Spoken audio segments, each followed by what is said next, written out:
এই যে এটা হচ্ছে দেখেন একটা নেগেটিভ তৈরি হয়েছে, শাহবাগীরা গোসল করে না, এমন একটা নিয়ে অনলাইনে অনেক ট্রোল করা হয়।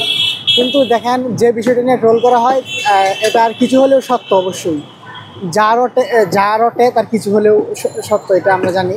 শাহবাগীরা গোসল করে না এটা হচ্ছে ওদের দেখলেই বোঝা যায়। দেখবেন ওদের মানে কি একটা অবস্থা, চুলের কি অবস্থা, নাকের রিং, তারপরে মানে ওদের একটা দেখলেই বোঝা যায় মনে হয় যেন ওরা গোসল করে না।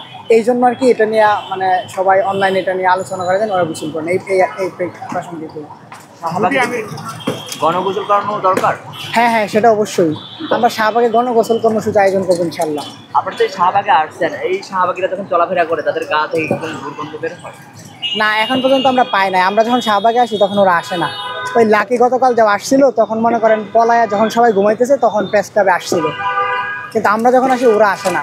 আমরা এখন শাহবাগে আসি, শাহবাগীদের বলো আপনারা এখন আসেন পারলে। আপনার বলতে পারেন। আপনার কাছে যে প্রশ্ন, কি কারণে আপনার মনে হয় যে এরা গোসলটা করে না? আমরা দেখি যে মানুষের শরীর সুস্থ এটা রাখতে হচ্ছে হলে হ্যাঁ। গোসলটা খুবই জরুরি একটি বিষয়। ওরা কেন গোসলটা করে না আপনার কি মনে হয়? এটা হচ্ছে ওদের পার্সোনাল বিষয়, ঠিক আছে। এখন দেখেন একটা মানুষকে কিন্তু দেখলেই বোঝা যায়। দেখেন একটা রাস্তায় একটা পাগল আছে, ওনাকে দেখলেই বোঝা যায় উনি গোসল করেন অনেক দিন ধরে। এখন শাহবাগীদের দেখলে মনে হয় আমাদের এরকম মনে হয় যেন ওরা গোসল করেন, এই জন্য আর কি এটা বলা হয়ে থাকে।